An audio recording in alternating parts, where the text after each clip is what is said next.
നിങ്ങളുടെ ഒരു വശത്ത് ടേസ്റ്റി ആയിട്ടുള്ള പൊറോട്ടയും ബീഫും മറ്റൊരു വശത്ത് ഹെൽത്തി ആയിട്ടുള്ള ചോറും കറിയും വെച്ചാൽ നിങ്ങൾ ഏതായിരിക്കും ചൂസ് ചെയ്യുക?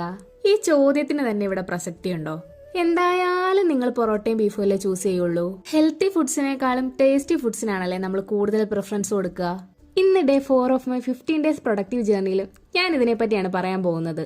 നമുക്കൊക്കെ പെട്ടെന്ന് വിശപ്പ് തോന്നിക്കഴിഞ്ഞാൽ നമ്മളൊന്ന് ചിപ്സ് കഴിക്കുകയോ അല്ലെങ്കിൽ ഫ്രൈഡ് ആയിട്ടുള്ള ഫുഡ് ഐറ്റംസ്, ബർഗർ അങ്ങനെയൊക്കെയുള്ളതല്ലേ കൂടുതലും കഴിക്കാൻ ഇഷ്ടപ്പെടുന്നത്. പക്ഷെ ഡെയിലി ഇങ്ങനെ നിങ്ങൾ ജങ്ക് ഫുഡ് ഒക്കെ കഴിച്ചു കഴിഞ്ഞാൽ അത് നിങ്ങളുടെ ഹെൽത്തിനെ പോലും ബാധിക്കുന്നത് നിങ്ങൾ ചിന്തിക്കാറില്ല.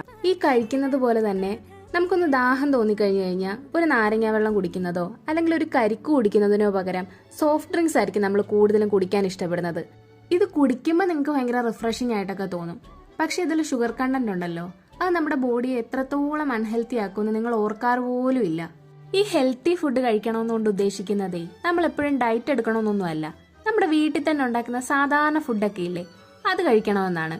കൂടുതൽ വെജിറ്റബിൾസ്, ഫ്രൂട്ട്സ്, അതുപോലെ ഈ വാട്ടർ കണ്ടന്റ് ഒക്കെ അടങ്ങിയിട്ടുള്ള ഫുഡൊക്കെ ഇല്ലേ, അതൊക്കെ നിങ്ങൾ കൂടുതൽ ഉൾപ്പെടുത്താൻ ശ്രമിക്കുക. നമ്മുടെ ബോഡി ഹെൽത്തി ആയിട്ടിരുന്നാലല്ലേ ഉള്ളൂ നമുക്ക് അസുഖങ്ങളൊന്നും വരാതെ പ്രൊഡക്റ്റീവായിട്ട് നമുക്ക് ഓരോ കാര്യങ്ങളും ചെയ്യാൻ പറ്റുള്ളൂ. ഡെയിലി ഇങ്ങനെ വീട്ടിൽ നിന്നൊക്കെ ഫുഡ് കഴിച്ചിട്ട് വല്ലപ്പോഴും നിങ്ങൾക്ക് ഇങ്ങനെ ജങ്ക് ഫുഡൊക്കെ ട്രൈ ചെയ്യണമെന്ന് തോന്നുവാണെങ്കിൽ ഈ ചീറ്റ് ഡേ ഒക്കെ പോലെ മന്ത്ലി വൺസ് വല്ലപ്പോഴും നിങ്ങൾക്ക് ഇങ്ങനെ ഫുഡ് പുറത്തുനിന്ന് ട്രൈ ചെയ്യാം. ഞാൻ പറയാൻ ഉദ്ദേശിച്ചത് ഇത്രയേ ഉള്ളൂ.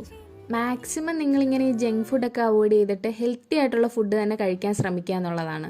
അപ്പം ശരി, ഇന്ന് ഇത്രയൊക്കെ ഉള്ളൂ. നാളെ നമുക്ക് ഡേ 5 ആയിട്ട് കാണാം.